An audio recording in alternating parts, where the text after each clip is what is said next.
നീതി ജീവന്റെ മാർഗമാണ്. നീതിയെ സ്നേഹിക്കുവിൻ, അനീതിയെ വെറുക്കുവിൻ. കളങ്കമില്ലാതെ കർത്താവിനെ ധ്യാനിക്കുക, അവിടുന്ന് നിങ്ങൾ കണ്ടെത്തും. പരീക്ഷിക്കാതെ കർത്താവിനെ അന്വേഷിക്കുക, നിങ്ങൾ കണ്ടെത്തുക തന്നെ ചെയ്യും. അവിശ്വാസം ദൈവത്തിൻ്റെ ഫലം അനുഭവിക്കാൻ പറ്റുകയില്ല. കുടിലബുദ്ധി മനുഷ്യനെ ദൈവത്തിൽ നിന്ന് അകറ്റുന്നു. ദൈവദൂഷണം പറയുന്നവനെ ദൈവം വെറുതെ വിടുകയില്ല. കർത്താവിൻ്റെ ആത്മാവിനാൽ ലോകം നിറഞ്ഞിരിക്കുന്നു. അസഹിഷ്ണുവായ ദൈവം സകലതും കേൾക്കുന്നു.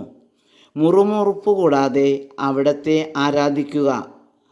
മുറുമുറുപ്പ് നിഷ്പ്രയോജനമാണ്. പരദൂഷണം പറയരുത്. രഹസ്യം പറച്ചിലിന് പ്രത്യാഘാതമുണ്ടാകും. നുണ പറയുന്നവൻ്റെ നാവ് ആത്മാവിനെ നശിപ്പിക്കുന്നു. ജീവിതത്തിലെ തെറ്റുകൾ കൊണ്ട് മരണത്തെ ക്ഷണിച്ചു വരുത്തരുത്. നമുക്ക് നീതിയെ സ്നേഹിക്കുന്നവനെ നമുക്ക് സ്നേഹിക്കാം. അനീതിയെ വെറുത്ത് നീതിയുടെ മാർഗത്തിൽ നമുക്ക് ചരിക്കാം. ആമേൻ.